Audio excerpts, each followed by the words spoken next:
하나님은 저와 여러분을 향한 놀라운 계획을 갖고 계십니다. 그 사실을 믿으시나요? 여러분이 그 전도하는 그러한 전도 책자 중에 하나가 사형리가 있습니다. 거기 첫 번째 나오는 내용이 하나님은 당신을 사랑하시고 당신을 향한 놀라운 계획을 갖고 계십니다. 그런 내용이에요. 정말 하나님이 여러분을 사랑하시기 때문에 망하지 않도록 그렇게 놀라운 계획을 세우시고 실제 여러분을 생명을 얻게 하고 풍성케 하시는 분인 걸 진정으로 믿으십니까?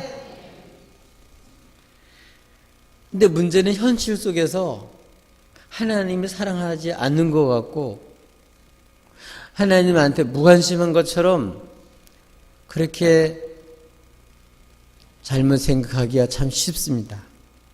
현실이 너무 살아가는 것이 쉽지 않기 때문에 그렇습니다. 이런 삶 속에서도 놀라운 축복이 있는데 그게 뭐냐 하면 하나님 우리들에게 살 길을 열어주셨다는 거예요. 하나님은 우리로서는 도저히 살 길이 없었는데 이런 우리를 사랑하셔서 예수를 주셔서 우리로 하여금 영원히 살게 만들어 주셨어요. 그래도 예수 믿고 영생 얻은 사람, 예수를 믿고 구원받은 그러한 사람들은 이렇게 주님 우리를 향한 놀라운 계획을 갖고 계시고 그래서 우리를 살리신다는 걸 믿기 때문에 일반 사람들이 알지 못하는 놀라운 일들을 우리가 알 수가 있습니다. 호세아 4장 6절에 보면 하나님 백성들이 망하는 이유가 나오는데 그 중에 하나가 뭐냐면 하나님에 대한 지식, 내 백성이 지식이 없음으로 망한다. 하나님 지식이 있는데 이 지식을 모르기 때문에, 다른 말로 하면 하나님을 너무 모르기 때문에 망한다는 거예요. 우리는 하나님을 더 깊이 알아야 돼. 오해하지 말고 또 하나님을 잘못 생각하지 말고 하나님은 독생자까지 주신 이런 하나님 것을 확실히 믿으셔야 돼요. 십자가에서 이렇게 사랑한다고 아주 확증한 그 사랑을 믿으셔야 돼요. 여러분 감정보다도 여러분 현실보다도 더 하나님의 사랑을 확실하게 믿으셔야 됩니다.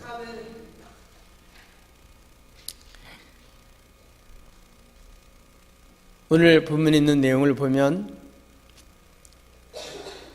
기근이 들어서 양식이 다 떨어졌어요.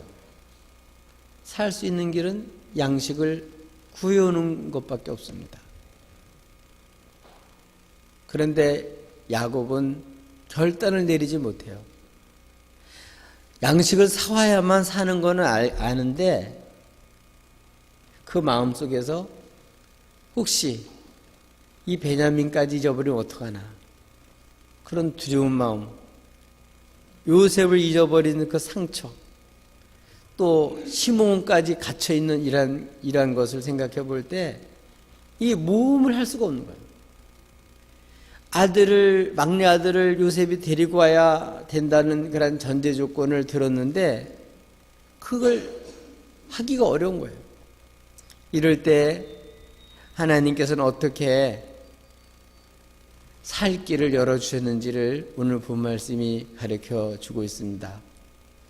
저와 여러분도 하나님께서 우리들에게 이렇게 살 길을 열어주신 그걸 알고 우리 살 길로 가시기를 바랍니다. 아멘. 그러면 하나님이 우리들에게 열어놓으신 살 길, 어떤 게 살 길일까요? 그것은 하나님의 언약입니다. 하나님이 우리와 하나님 사이에 하나님이 언약을 두시고 하나님 그 언약을 통해서 하나님이 언약을 지키심으로 이 언약을 통해서 우리를 번성하게 만들고 하나님 우리를 살려주시고 살 길을 열어주시는 거예요. 그렇기 때문에 우리는 현실 속에서도 항상 기억해야 될 게 뭐냐면 하나님 언약의 말씀, 하나님 우리에게 하신 약속의 말씀, 그 약속의 말씀 잊지 말고 항상 그 약속의 말씀을 기억해야 돼요. 괴로울 때도, 힘들 때도, 어려움을 당할 때도, 억울한 일을 당할 때도 늘 우리는 이 주의 말씀을 잊지 말고 늘 그걸 주야로 묵상하고 주 말씀을 기억해야 돼요.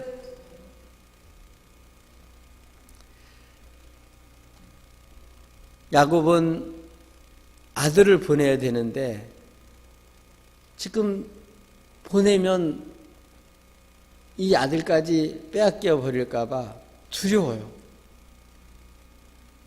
또 이 사랑하는 아들 요셉을 잃어버린 상처가 너무 커요. 더군다나 이제는 이렇게 시몬까지 옥에 갇힌 그런 상황이기 때문에 보내야 되는 건 알지만 보내기가 너무나도 두려운 거예요. 그리고 보낼 생각을 하면 또 잊어버릴까 봐 그 상처가 자꾸 생각이 나니까 마음에 슬퍼지는 거예요. 근데 사실은 이거는 두려워할 일도 아니고 슬퍼할 일도 사실은 아니었어요. 이건 오히려 하나님의 그 약속의 말씀을 알면 놀라운 이 축복인데 현실로는 축복으로 들려지는 게 아니라 굉장히 무섭고 굉장히 두렵고 슬프게 느껴진 거예요. 하나님의 그 말씀을 우리가 생각하지 않으면 현실만 보면 그럴 수밖에 없습니다. 근데 하나님이 결단 내리도록 여러 가지 역사해 주셨는데 어떻게 역사해 주셨냐면 우선 기근이 계속 드는 거예요. 첫 번에 10아들이 올라갔다가 한 아들 시므온은 갇히고 9아들이 돌아와서 양식을 사온 게 있었어요. 그때 처음 루벤이 그 아들을 막내 아우를 데리고 가야만 양식을 살 수 있습니다. 이 아우를 보내주세요. 그래 양식을 살 수 있습니다. 그런데 이 아버지는 그때는 전혀 그럴 의향이 없었습니다. 루벤은 자기 두 아들을 내가 이 베냐민 못 데리고 온 두 아들을 죽여도 좋다 이렇게 얘기를 해도 그때는 그것이 들려지지가 않았어요. 근데 기근이 더 심하다 보니까 이제는 할 수 없이 본인이 양식을 사와라 이렇게 아들한테 이제 부탁하는 입장이 된 거예요. 이렇게 하나님은 이 기근이라고 하는 것을 통해서도 하나님은 뭘 생각해야 만드나 하면 하나님의 뜻을 이루고 가고 계셔요. 어떻게? 어떻든 하나님은 아브라함이 약속한 그 약속은 하나님께서 그 아브라함을 큰 민족이 되게 하겠다는 거였어요. 내가 큰 민족이 되게 어떻게 하실 거냐 이거는 구체적으로 나와 있지는 않지만 그것을 이루는 그런 주인공이 누구냐면 이 요셉이에요. 하나님은 요셉을 총리로 만드셨어요. 그래서 이 총리인 이 요셉이 굳이 그 막내 아들을 데리고 오라고. 왜요? 글로 가야만 하나님의 뜻이 이루어지기 때문에 그렇습니다. 거기 가야만 큰 민족을 이룰 수 있기 때문에 그래요. 그러니까 요셉은 사실 큰 민족을 이루려고 하는 것보다는 어떤 면에서 보면 단순히 그 막내 아들 엄마의 친동생인 엄마를 통해서 같이 그 배에서 나온 그 동생을 보고 싶은 그런 마음 때문에 그냥 오라고 했겠죠. 그러나 거기는 하나님 뜻이 있는 거예요. 꼭 가야만 된다. 이 식구들이 다 글로만 가야 되도록 하나님이 몰아붙이는 거예요. 근데 이것이 야곱에게는 슬픈 거예요. 두려운 거예요. 그것뿐만 아닙니다. 두 번째로 하나님 어떻게 역사를 해주셨나 하면은 유다를 통해 다시 한번 부탁을 하는 거예요. 이 아들을 막내 동생을 보내셔야 됩니다. 그 요셉이 말하기를 이 막내 아우를 데리고 오지 않으면 다시는 얼굴을 못 본다 그랬습니다. 그러니까 반드시 데려가야 됩니다. 만약 베냐민을 다시 데리고 오지 못하면 제 목숨을 담보하겠습니다. 제가 죽어도 좋습니다.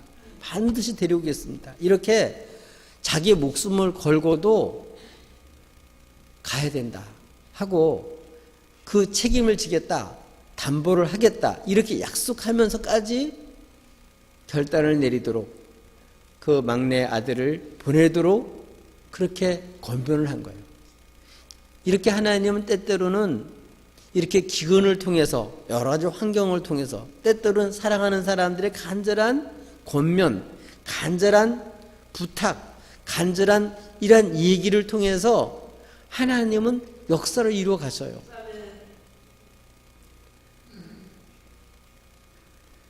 근데 이 야곱은 아까 말씀드린 것처럼 그게 너무나도 슬프고 너무나도 힘들었어요. 너무나도 두렵고. 이때 뭘 기억해야 된다고? 우리는 하나님의 말씀을 알았더라면 얼마나 좋겠어요. 기억했더라면. 근데 그거는 우리들은 다 하나님 뜻을 모르잖아요. 그러나 이렇게 그 약속,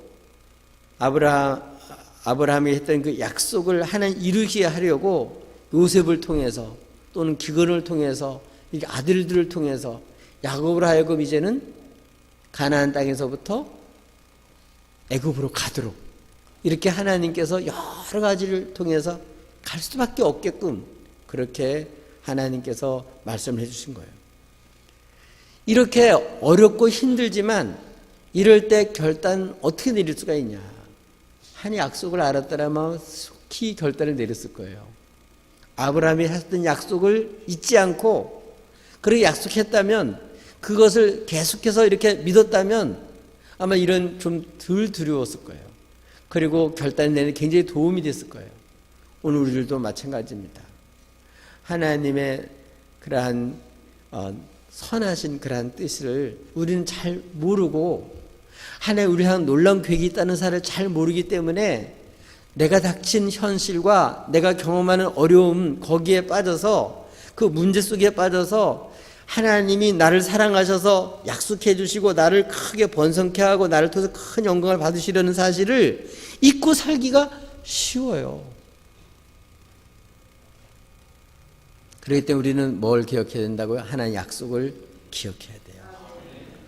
우리 기근이라고 하는 환경을 통해서 이제 도저히 살 수가 없으니까 주의 말씀을 그때 생각하고 사랑하는 사람의 진정 어린 정말 자기 목숨까지 걸고 하는 이러한 충고를 통해서도 주의 말씀을 기억하고 아멘. 이렇게 우리는 하나님께서 이 요셉을 통해서 또 가지 않으면 안 된다. 반드시 데리고 와야만 온다. 여기는 하나님의 뜻이 있는데 하나님의 놀라운 계획이 있는데 그걸 생각하지를 못하니까 이걸 다 볼 수가 없으니까 이게 두려워할 수밖에 없는 거죠. 근데 우리는 성경을 통해서 그걸 다 볼 수 있잖아요. 그래서 요셉이 못 보는 것도 보고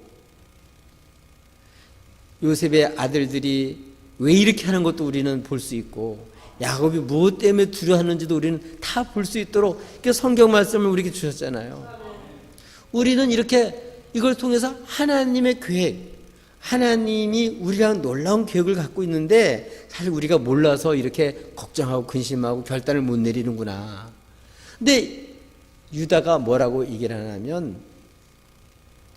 아버지께서 이 아들을 보내시기만 하면 아버지와 더불어서 우리 모두가 살 수 있습니다. 우리 자식들도 다 살 수가 있습니다. 그래서 반드시 보내셔야 됩니다. 거기에는 하나님 뜻이 있는 거예요. 어디로 가야 된다고요? 요셉 앞에 가야 되고 거기 가서 그 백성들이 크게 될 건데 이걸 모르기 때문에 그렇게 두려워했던 거예요. 오늘 우리들도 살 길이 뭐냐? 지금도 마찬가지입니다. 우리들은 하나님께서 약속하신 약속이 이미 예수로서 성취가 됐고 우리들에게 하나님 마음이 성령으로 말미암아 이렇게 드러나 있어요. 그래서 예수를 믿는 사람들에게는 어떻게 해요? 망하지 않아요. 예수 믿는 사람 저주가 떠났어요. 예수 믿는 사람들에게는 망하지 않게 하려고 주님이 십자가에서 그렇게 죽으시고 부활하신 거예요. 그래서 주님이 승리하시고 우리로 하여금 하나님의 그 나라의 후사로서 이 땅에서 이제 갖가지 어려움을 당할 때 낙심하고 절망하고 포기하는 것이 아니라 오히려 어떻게 해요? 하나님 앞에 우리가 그때 한 약속을 기억하는 거예요. 그래서 우리가 넘어지고 자빠지지 않고 절망하지 않으려는 그러한 비결은 자꾸 하나님 말씀을 듣고 하나님 말씀 읽고 하나님 말씀 자꾸 권면하는 거예요. 이 말씀이 들어가면 살아요. 하나님의 말씀이 선포되어지고 하나님의 말씀이 증거가 되어지고 하나님의 말씀이 권면이 되어질 때 거기에 생명 역사가 일어나는 거예요. 내버려 두면 망해요. 근데 하나님의 말씀이 전파되면 놀라운 역사가 일어납니다. 여러분, 우리들에게는 이렇게 말씀을 주셨어요. 우리에게 예수님을 주셨어요. 그렇기 때문에 어렵고 힘들 때마다 우리는 늘 말씀을 생각하고 주님을 생각해야 돼요. 그러면 우리가 살 수가 있습니다. 이게 바로 살 길이에요. 또 살 길이 뭐냐? 우리와 우리 자녀들이 다 살 길이 뭐냐? 주님의 그 주권을 인정해야 돼요. 인정. 그렇습니다. 오늘 야곱은 유다의 얘기를 듣고 그러할진대 이렇게 시인해요. 아, 이 가야지 산다. 어쩔 수 없이 시인하는 거예요. 그러할진대 그러면 이렇게 하라 하고 제시를 해요. 자기 나름대로 살 길을 제시하는데 첫 번째가 뭐냐면 그를 위해서 그가 누구예요? 요셉이죠. 요셉을 위해서 여기 보면 준비를 하는데 5가지를 준비를 시켜요. 그 준비하는 내용이 소개되고 있는데 제가 한번 읽어드릴게요. 예물인데 어떤 예물이냐면 유향 조금, 꿀 조금, 향품, 몰약과 유향나무 열매와 감 복숭아. 이거를 뭐 하라고요? 그를 위해서, 그는 누구예요? 요셉을 위해서 예물을 준비하라는 거예요. 이게 무슨 얘기일까요? 지금 뭐가 이루어지고 있죠? 이제는 하나님께서 요셉에게 준 꿈, 10곡식단만 절하는 게 아니라 헤어달까지 절하는 거. 이걸 누가 알았겠어요? 자기 아들인 줄 어떻게 알았겠어요? 지금 야곱은 몰라요. 근데 지금 아들을 위해서 예물을 준비하고 있는 거예요. 그러할진대 이제 인정하고 자기도 모르게 이제 그럼 이렇게 하라. 그리고서 이제 그를 위해서 그가 누구예요? 하나님이 해와 달이 절하게 할 요셉이에요. 지금 아들을 위해서 자기가 준비한 건 전혀 몰라요. 그를 위해서 준비를 이렇게 5가지나 쭉 해서 준비해요. 그를 위해서. 두려운 마음으로, 떨리는 마음으로. 또 그가 혹시 오해하지 않을까 그런 마음으로 아들을 이렇게 아버지까지 이렇게 귀히 여길 정도로 하나님은 요셉을 높여주셨는데 이걸 누가 알겠어요? 근데 지금 야곱으로서는 그게 기쁜 게 아니라 굉장히 어떤 면에서 보면 굉장한 그런 희생을 각오하는 그런 얘기고 모험을 거는 얘기예요. 그래서 예물도 보내라. 그것뿐만 아니라 혹시 그 사람이 첫 번에 이렇게 우리가 돈을 낸 거 다시 돌려보냈으니까 이거 혹시 계산착오가 났으면 혹시 또 무슨 일을 겪을지 모르니까 그 돈도 갖고 가고 양식할 것도 풍족히 갖고 가라. 이 오해를 살까봐 또 돈도 충분히 준비해요. 그리고 결국은 이 아들을 데리고 가라.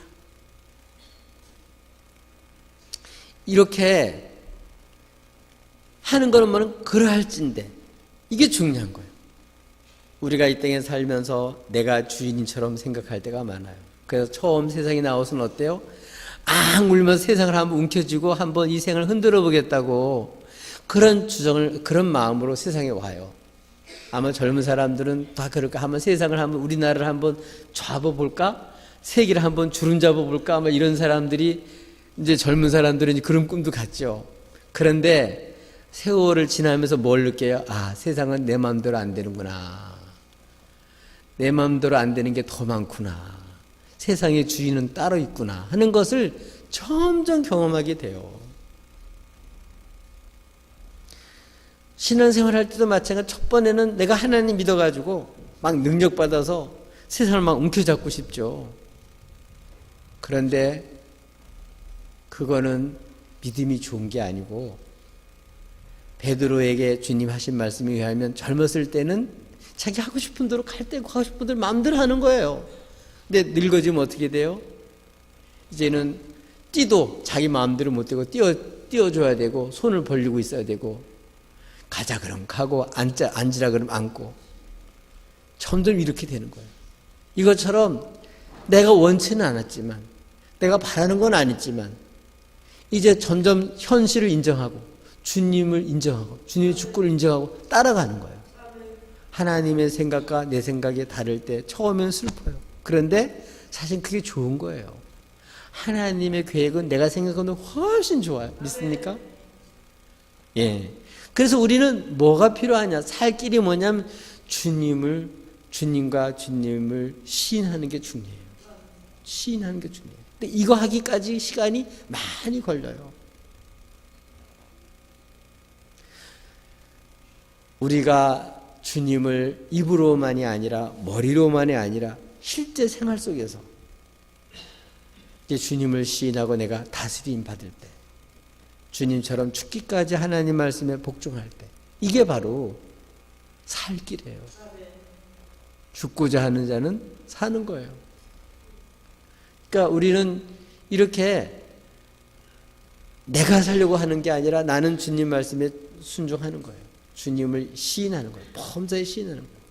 그래서 우리가 신앙생활하면 주님을 이렇게 주님을 인정하는 거, 이게 중요해요. 여러분, 우리의 모든 삶의 살 길이 뭐냐? 어떤 일이 생기도, 애매한 일이 생겨도, 내가 모르는 일이 생겨도 분명한 것은 이 모든 세계의 주관자가 누구냐면 하나님이시다. 원수 마귀가 아니고, 아무리 원수 마귀가 괴기를 쓰고 뭐 여러 가지 겉으로 퍼포먼스를 하고 엄청난 세력이 있는 것 같지만 거기에 눈들 게 아니에요. 우리는 이 모든 세계를 다스리는 그 주님, 그분이 계시다는 걸 알고 그분의 주권을 인정하고 우리가 범사에 그분을 인정하는 것이 중요한 거예요. 그렇게 될 때 이게 바로 사는 길이다. 이 야고보로서는 정말 모험이죠. 그렇게 아끼던, 애착을 가졌던 요셉을 보낼 뿐만 아니라 그를 위해서, 그 야곱을, 베냐민을 보낼 뿐만 아니라 그를 위해서, 누구예요? 요셉을 위해서 이렇게 예물도 준비하고 또 양식을 사기 위해서 돈도 충분히 준비하고, 결국은 이것이 야곱 당시에 볼 때, 또는 야곱의 아들들이 볼 때는 굉장히 비참한 현실 같고 굉장히 어려운 난관 같지만 사실은 이게 저주가 아니고 재앙이 아니고 사실 하나님의 놀라운 계획 속에서 이런 일들이 진행되고 있다는 사실을 오늘 우리의 성경이 우리에게 보여주고 있는 것입니다. 우리도 이런 것을 통해서 뭘 할 수 있다고요? 이 모든 세계 다스리시는 분이 주님이시다. 내 생각과 하나님 생각은 많이 다르다. 그렇지만 다른 게 나쁜 게 아니라 좋은 거다. 하나님을 늘 시인하는 게 중요하다. 그렇습니다. 아닙니다가 아니라 그렇습니다 하고 늘 주님을 시인하는 거, 주 약속을 시인하고 주님을 시인하는 게 중요해요. 하나님 말씀을 듣고 주님을 시인하는 것이 바로 사는 길입니다. 저와 여러분은 범사의 어떤 일 속에서도 이 모든 세계 생사화복을 다 주관하시는 누구라고요? 하나님이시다. 그걸 인정하고요, 이렇게 시인할 수 있기를 바랍니다. 그게 바로 사는 길입니다. 또 우리가 살 길이 무엇일까요? 그것은 주님을 신뢰하고 맡기는 거예요. 주님을 믿는 게 뭡니까? 주님을 인정할 뿐만 아니라 나의 모든 문제, 생사화복, 이 모든 것을 주님이 주관하신 분인 걸로 믿고 선한 분인 걸 믿고 맡기셔야 돼요. 맡기셔야 돼요. 오늘 야곱이 어떻게 이렇게 큰 결단을 할 수 있었냐? 그 비결이 14절, 15절 이런 데 나와요. 그 내용을 보면 하나님은 전능하신 하나님이시다. 어떤 하나님? 전능하신 하나님. 약속하면 이루시는 하나님. 환경과 관계없이 약속한 것을 일으키고 또 환경을 만들고 주관하셔서 일으키시는 하나님, 성취하시는 하나님, 전능하신 하나님, 그 하나님을 믿기 때문에 그 하나님 어떻게 해요? 전능하신 하나님이 그에게, 요셉에게 은혜를 베풀어 줘서 우리 아들들이 다 한 사람도 상하지 않고 다 돌아오기를 간절히 원하노라. 그러면서 얘기해요. 내가 베냐민을 잃어버리면 잃어버릴 것이다 하고 그제서야 바뀌어요. 그래서 결국은 요셉 앞에 서게 되고 양식을 얻게 되고 나중에 만나서 그 집이 다 살게 돼요. 네. 오늘 우리는 사실 주님을 신뢰하고 맡기기보다는 뭔가는 나 나름대로 하고 싶은 생각이 훨씬 많습니다. 주를 의뢰하기보다는 자신을 의뢰하는 경우가 많이 있습니다. 근데 오늘 말씀을 통해서 우리에게 가르쳐 주신 것은 이건 하나님의 은혜가 아니면 안 된다. 전능하신 하나님 은혜를 베풀어 주셔야 된다. 이런 고비와 이런 한계를 통해서 전능하신 하나님이 은혜 베풀어 주시기를 간절히 사모하는 거예요. 어떻게까지 하면서 아들을 잊어버려도 좋다. 하나님을 맡기면서 우리에게 결단을 해서 이제 결국은 요셉 앞에 다 보내요. 이게 바로 사는 길입니다. 우리 전능하신 하나님은 우리들을 해코지 하시는 분이 아니고요. 우리에게 은혜를 베풀으시는 분이에요. 약속하시고 그걸 하나님 성취시켜 주려는데 우리가 말을 안 듣는 거예요. 우리가 자꾸 내 생각만 하고 내 주장만 하고 주님을 따르지 않으니까 그래서 굉장히 우리가 어려움을 많이 당하는 경우가 많습니다. 조각가들은 돌 같은 거를 이렇게 갖다 놓고 자기 나름대로 이미 어떤 상을 갖고 있어서 이 깨기도 하고 또 망치로 두드리기도 하고 톱으로 썰기도 하고 끌로 끌어내기도 하고 그렇지만 그게 다 갖춰지면 어떻게 될까요? 작품이 나오는 거예요. 주님이 이렇게 나를 다듬고 계셔요. 나를 망가뜨리려고 그런 게 아니고. 그러니까 이렇게 우리가 이렇게 어려움을 당하지 않으면 우리가 이게 닦여지질 않아요. 구비가 되질 않아요. 근데 이런 것을 통해서 주님의 주권을 인정할 뿐만 아니라 주님의 손길에 자기 자신이 이렇게 의탁해요. 주님이 하는 게 훨씬 좋다는 걸 알고 완전히 맡겨요.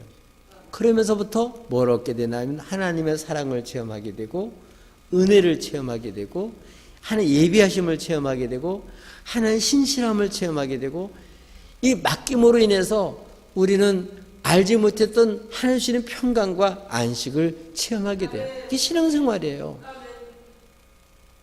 여러분 교회를 다니면서도 주님에 대한 복음도 듣고 또 주님을 인정도 하지만 어떻게 한다고요? 실제로는 삶 속에서 못 맡기는 거예요. 안 맡기는 거예요. 주님 잠깐 계세요. 내가 다 해보고요. 안 되면 그때 도와주세요. 거의 대부분 그런 경우가 많습니다. 그래서 실제 삶 속에서는 주님이 이렇게 들어오셔서 우리 주님께서 우리들에게 같이 교제하시고 우리를 번성케 하고 우리를 살 길을 열어주고 싶은데도 우리가 마음을 닫고 그분을 인정하지 않고 이렇게 모셔드리질 않고 그분을 인정하지 않고 따르질 않으니까 계속 고생을 하는 경우가 얼마나 많은지 모릅니다. 여러분 주님께서는 말씀하셨어요. 너희는 아무것도 염려하지 말아라. 근심하지 말아라. 근데 하나님께서 하지 말라 그러면 우리가 이상하게 잘해요. 근심하고 염려하고 걱정하고 너 아무것도 염려하지 말고 오직 너희 구할 것을 감사함으로 하나님께 아뢰라. 감사함으로 아뢰라. 구할 거 있으면 감사함으로 아뢰라. 내가 생각하는 것보다 훨씬 좋은 것을 주실 주님. 내가 생각할 때 좋은 게 아니에요. 그분이 생각할 좋은 게 진짜 좋은 거예요.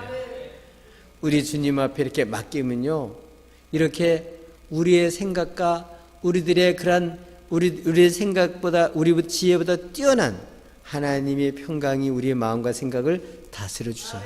그러니까 그때 맡기고 아래요. 맡기고 하나님 앞에 기도하셔요. 그리고 우리의 장래도 다 맡기세요. 자녀들의 장래도 다 맡기세요. 여러분, 주님 말씀하셨죠? 수고하고 무거운 짐져라 다 내게로 오라. 내가 너희를 쉬게 하리라. 언제까지 여러분 그 짐을 혼자 지고 가실래요? 언제까지 여러분 그걸 가지고 여러분 끙끙거리고 계시겠습니까? 여러분, 그 짐을 주님께 맡기세요. 여러분, 자녀들 걱정 많이 하시잖아요. 언제까지 그렇게 할 수 있을 것 같아요? 맡기세요. 자녀도 맡기시고 여러분의 장래도 주님 손에 맡기세요. 아멘. 그리고 걱정되걸랑 기도하세요. 은혜를 기다리고 하나님 은혜 베풀어 주세요. 하나님 은혜를 베풀면 살 수가 없습니다. 하나님 한 자녀도 잃어버리지 않고 다 돌아오기를 원합니다. 하나님이 그에게, 요셉이죠, 그 총리에게 은혜를 베풀어 우리 아들 해코지하지 않고 우리 아들 다 무사히 돌아오게 해주시기를 하나님 원하십니다. 전능하신 하나님을 믿으니까 이렇게 의탁할 수 있었고 맡길 수가 있었고 결단할 수가 있었던 거예요. 결국 우리는 하나님 얼마만큼 믿고 알고 의뢰하느냐 만큼 우리는 자유와 그만한 풍성한 삶을 누릴 수가 있는 것입니다. 우리 사랑하는 여러분, 우리는 무엇으로 삽니까? 우린 다윗처럼 여호와는 나의 목자시니 내게 부족함이 없으리로다. 아멘. 우리는 나로서 부욕해 되는 것도 아니고 나로서 성공하는 게 아니에요. 그분으로 말미암아 부족함이 없게 된 거예요. 예수로 말미암아 부족함이 없게 되는 거예요. 아멘. 하나님은 우리들에게 예수님을 주신 거예요. 예수만 있으면 다 있는 거예요. 그 주님을 인정하세요. 그 주님을 인정하고 맡기세요. 그리고 그분이 우리 현실 속에서 오셔서 우리 일을 맡아서 어떻게 역사하시는지를 증거하세요. 우리는 약하고 부족하지만 그분이 우리와 함께해서 역사하신 걸 봐야 우리들은 기쁜 마음으로, 우리는 정말 나도 살고 다른 사람도 살릴 수가 있습니다. 그래서 주님은 뭐라고 말씀하셨냐? 오늘 바울을 통해서 말씀합니다. 따라서 합시다. 주 예수를 믿으라. 그리하면 너와 네 집이 구원을 받으리로다. 아멘. 여러분, 이게 주님을 의뢰하는 거예요. 주를 믿는 거예요. 나를 믿는 게 아니고, 환경을 믿는 게 아니고, 내 지갑을 믿는 게 아니고, 내 백을 믿는 게 아니고, 사람을 믿는 게 아니고 예수를 믿는 거예요. 예수는 우리의 모든 것이 되시는 분이에요. 예수 있으면 다 있어요. 그런 믿음이 있으시나요? 다윗처럼 여호와는 나의 목자시니 내게 부족함이 없습니다. 이게 저와 여러분의 신앙 고백이 되어야 될 줄로 믿습니다. 주님이 바로 나의 살 길입니다. 주님을 신뢰하고 믿고 따르면 삽니다. 아멘. 네, 오늘 다시 한번 우리들도 기근도 오고 갖가지 빼앗기고 또 상처받고 여러 어려움을 당해서 늘 이렇게 우리 속에 갇혀있던 우리들이었는데, 오늘 본문이 다시 한번 우리에게 보여줘요. 살 길이 뭐냐? 머리를 얻어 거기서 주의 말씀을 들으면 산다. 거기서 주님의 말씀을 시인하고 주님을 신뢰하면 산다. 그리고 주님께 우리의 모든 것을 맡기고 의지하면 된다. 그러면 주님을 우리가 부족함이 없게 되고 살게 된다는 사실을 오늘 본 말씀이 가르쳐주고 있습니다. 정말 주님은 길이요 진리요 생명이십니다. 죽은 다음에 천국 가게 하시는 분이 아니고, 여기서도 주님은 우리의 힘이 되시고, 여기서도 주님은 우리의 모든 것이 되시는 분이십니다. 주님만이 살 길이십니다. 우리 주님과 더불어 사셔서 여호와께서 주님이 나와 함께 하시기 때문에 나는 살 수 있어. 그리고 식구들에게도 주 예수를 믿어. 예수님이 살 길이야. 확실하게 증거하며 사시기를 예수님의 이름으로 축복합니다. 아멘.